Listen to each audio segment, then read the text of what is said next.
Hello, and welcome to another episode of the Bite Size Nutrition Podcast. I'm Gillian, and today we're going to talk about how to stay motivated even when you don't have a specific goal. And I wanted to talk about this because I've worked with a lot of coaching clients that for a really long time, since the beginning of sort of their fitness or nutrition journey, they've always had some sort of specific goal or benchmark that they've been trying to hit, whether it's a weight loss goal or a race or a competition or an upcoming holiday that they're trying to get fit for. And often when the quote unquote pressure is off to reach that specific goal, it feels like, well, it's really hard to stay motivated. And this is where I want to give you a little bit more education on motivation, but I also want to help you look at, well, what are the ways in which I can maintain motivation that aren't related to me putting pressure on myself, right? And I get it because sometimes when I work with clients at the beginning, they're like, so I've been putting this off and putting this off because I know that I need to work on my relationship with food, but I feel like if I don't have a specific numerical goal, it's hard to stay motivated. And I get that because I spent a really long time needing a very specific goal to keep me going to the gym 6 days a week or tracking my macros every single day, right? So we want to answer the question in this episode of what helps you keep showing up for yourself when there isn't a big milestone or a deadline or a number attached to it, right? And what we tend to see is a lot of our motivation tends to be pressure or shame based. And a lot of it is also related to, well, how do I think other people are going to perceive me? Right. And so when I first started working out, I was 20 or 21 years old, and I had gained a bunch of weight my first couple of years of college, and I started going to the gym.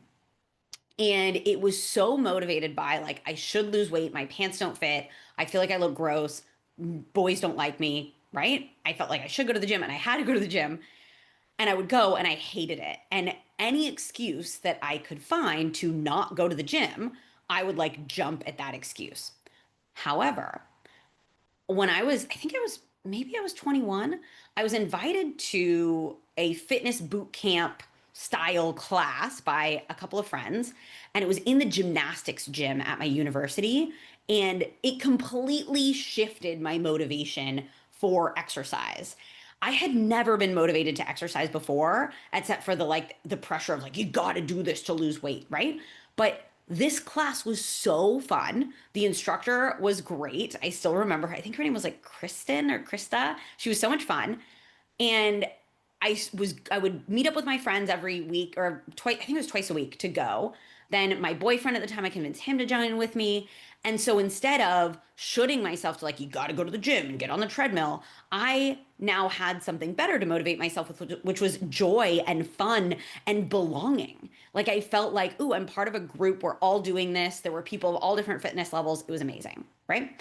And so my source of motivation was very, very different, even though the outcome was the same. I was exercising, but the source of my motivation changed. And part of it changed because my environment changed, the way that I was going about things changed. And that is a really important thing to remember is that we can change the way that we do things and still have a similar outcome, right? But what we're going to talk about today is a little bit more related to how do we actually understand motivation? Because often we get this feeling of oh, well, I'm just not motivated, right? But we need to think about motivation a little bit different because we often rely on motivation as this feeling of oh yeah, let's go. I'm so excited to do this thing. And motivation is just our reason for doing something. And there are different forms of motivation. And so you probably don't feel super excited, oh, I'm so excited to go to work today, right? But you are motivated to go to work. And you're motivated to go to work because the source of that motivation is different, right? So it's not the I'm so excited. It's the, hey, I know that if I go to work, I will get paid, or, I'm someone that values being productive. There's different reasons why you might be motivated to go to work. So let's talk about sort of the forms of motivation or the types of motivation. So we think about it as a range. On one end of the range, we have extrinsic motivation, and that's motivation that's driven by something outside of us. So think about it you know, the image of a horse and you've got the stick and then the carrot in front of the horse and like the horse keeps going because he's got the carrot and he's trying to reach the carrot. That's motivation that comes from the promise of a reward or the fear of a punishment, right? And often that's the motivation that it drives a lot of like our fitness or nutrition is like, well, if I don't reach this weight by the time I have that wedding coming up, like people aren't going to think I look attractive. Like that's a fear of a punishment. But on the other end of the range of motivation, we have intrinsic motivation. And that's motivation that comes purely from inside of us, right? And that's the motivation that is like, ooh, this is fun. I can't wait to do it. So, for example, I'm intrinsically motivated to read fantasy fiction, right? I'm not necessarily intrinsically motivated to go to the gym and lift weights. But that's where we have to talk about the other categories of motivation. So, quickly recap. One end of the range, extrinsic motivation. That's like if you work, if I work, I get paid, right? So I'm motivated to work because I know I get paid if I work, right? Um, you may also like work is an interesting one because that may also align with your values and how you view yourself. So it may not be purely extrinsic. But often we will do something like eat a certain way or exercise for extrinsic reasons of like, oh, well, people will approve of me more. I'll get more compliments, things that aren't necessarily coming from inside of us. On the other, and then on the other side, we have that intrinsic motivation. That's a motivation to do something purely because we enjoy it. And then we've got a couple of other categories that are important to talk about. So kind of in between, we've got introjected motivation.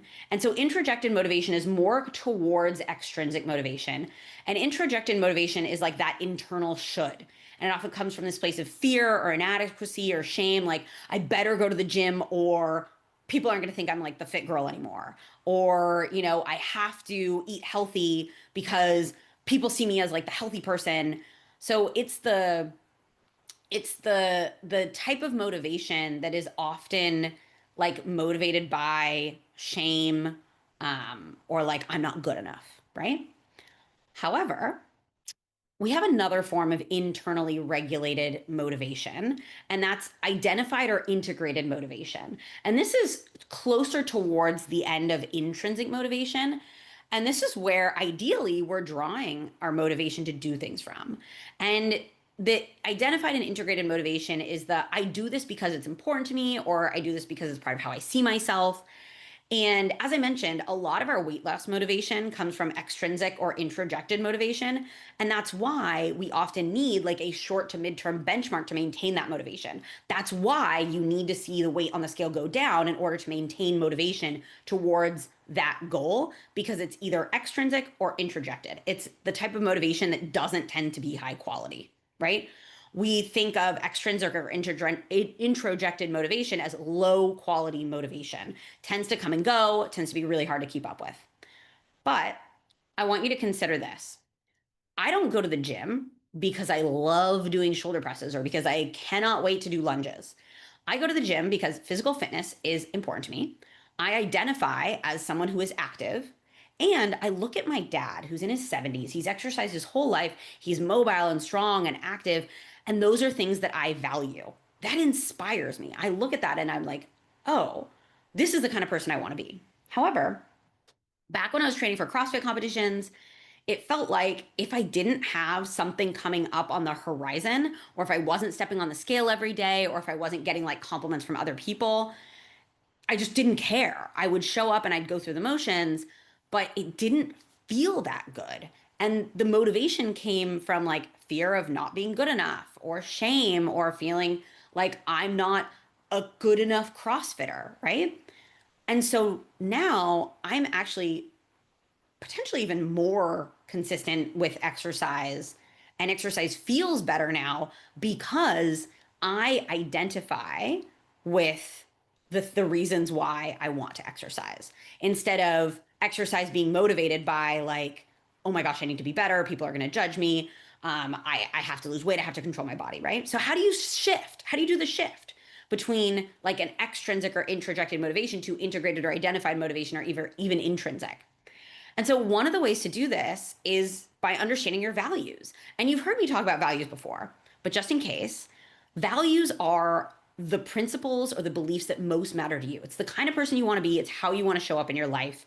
I have multiple episodes on values. I also have, if you want to clarify your values and understand how to start taking actions that align with your values, which can be so powerful for motivation, the self trust starter kit is a really quick, like, mini course. You get one lesson a day, less than 5 minutes for 5 days, and you can find that in the show notes. So I would highly recommend, especially if you're like struggling with motivation, you need to do that course. Like, it's going to help so much.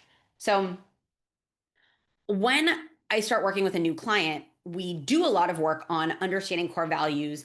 And then I ask them a really important question, which is, what actions move you closer to your values? And we do this as part of our goal setting because we look at, well, how do those actions fit into your life? Why do they matter? Why are they important? How do they move you towards the kind of person you want to be?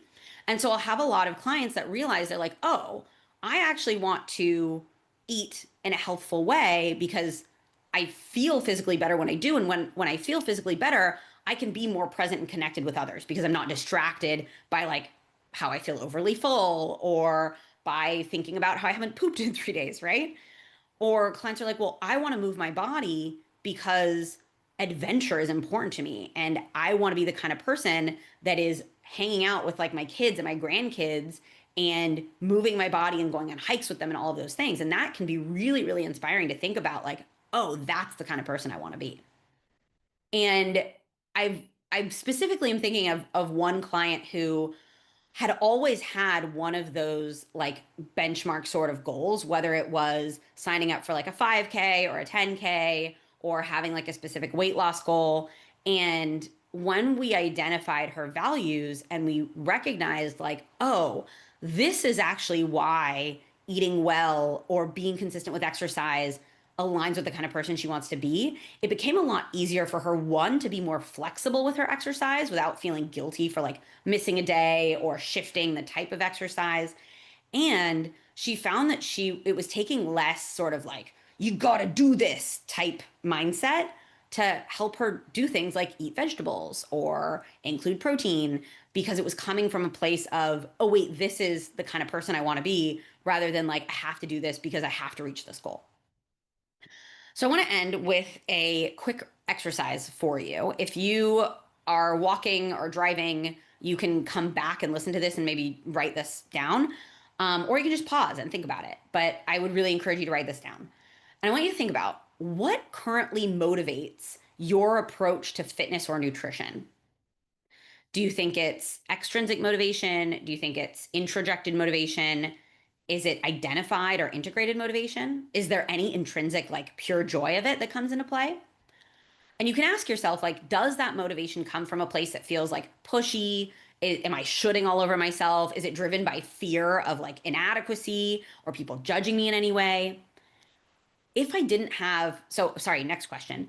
If I didn't have a specific goal, what reasons would I have to continue to eat well or maintain some type of like fitness routine?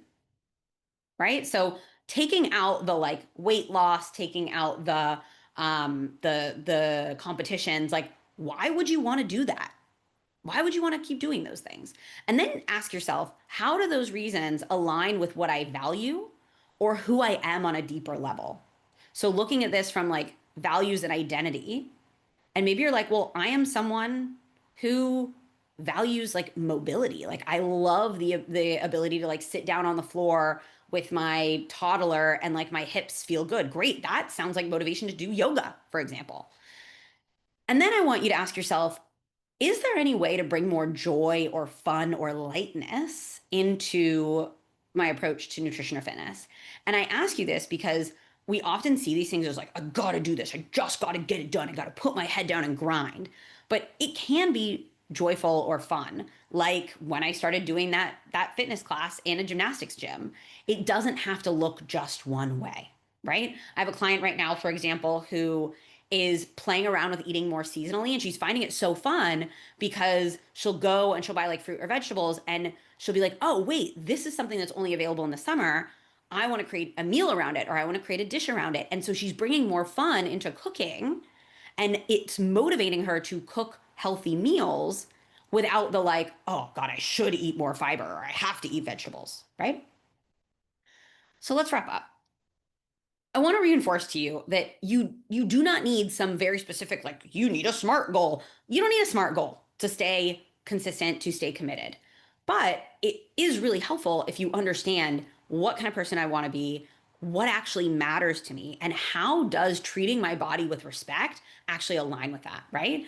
And this is so much of what I work on with clients is understanding how do I find motivation for treating myself well from a place that actually feels good instead of like heavy or laden with all of this shame, right? Like nutrition and fitness should not be coming from a place of fear or a place of rigidity. It should be coming from a place of, wait, I want to treat myself well, and this is what it looks like in the context of my life, right? So if you want to know more about coaching, you can find more in the link in the show notes. If you want to define your values and start making more values aligned decisions, definitely make sure that you are signed up for the Self Trust Starter Kit. It's totally free, so you're not losing anything. It's completely free. And thank you for listening. Thank you for being here, and I will see you again next time.